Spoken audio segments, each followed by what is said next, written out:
Hey guys, this is Austin. So what's the best smartwatch? To find out, I gathered the 2nd gen Moto 360, Samsung Gear S2, and Apple Watch. Even though they look similar, each takes a different approach. Samsung was one of the first to tackle smartwatches with the original Galaxy Gear, but with the Gear S2, they've basically started from scratch. With a bright, fully round OLED display, it looks more like a traditional watch than most. In black, it's pretty stealth looking, although there is a classic option which comes with a classier leather band and different housing. The normal S2 comes with a pair of rubber bands which are fine, but it feels a bit on the cheaper side. One of my favorite features is the bezel. The touchscreen works, but most things are much faster to do just by rotating the bezel. There are also home and back buttons along the side, which all adds up to make one of the easiest to use smartwatches out there. On the other end of the spectrum is the Apple Watch. This is the stainless steel version, but it's essentially the same as the Sport. You're looking at a much more traditional rectangular display. The OLED screen is just as good as the Gear S2, with deep blacks and solid colors, but while options and menus work better without a round screen, it just doesn't look as cool. Like all smartwatches, the touchscreen works, but with such a small display it can be a bit awkward, which is where Force Touch comes in. Unlike the others, which often rely on long pressing, the Apple Watch can pull up extra options by pressing harder on the screen, and it works well. There's also the digital crown, which is how I interact with the watch 90% of the time. I slightly prefer the rotating bezel on the Gear S2, but the Apple Watch is one solidly designed smartwatch. Come over to the Moto 360 and there's no plastic or rubber to be found. Instead, there's a solid metal chassis and a real leather band, which gives a nice premium feel. The only thing that slightly holds it back is that it feels oddly light for such a beefy watch.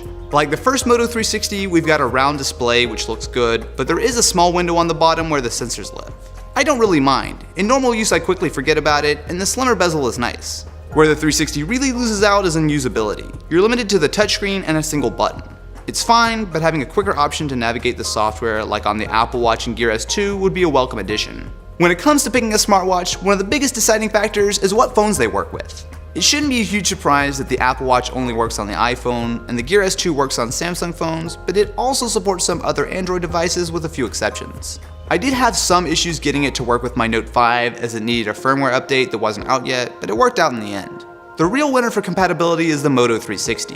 Not only does it work on Android, but it also supports iOS as well. Android Wear has made big improvements in the last year, but it does feel a bit unpolished, as if it's too heavy to run smoothly on a watch.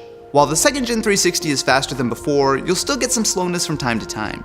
In comparison, the Gear S2 feels lightning fast. The animations are quick, and it's easy to fly through the interface with next to no slowdowns.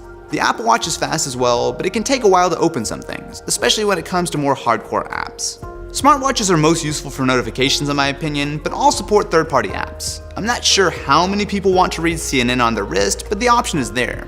Being able to navigate, especially with walking directions, is nice, but most of the utility is very similar on all three watches. Things like voice search work well, although this is where Android Wear on the 360 does best, but asking Siri a quick question also works just fine.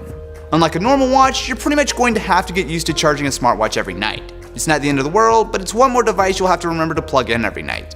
Most of the decision really comes down to what phone you use. The Moto 360 is the safest choice, and with the ability to customize the design of Moto Maker, you can really make it your own.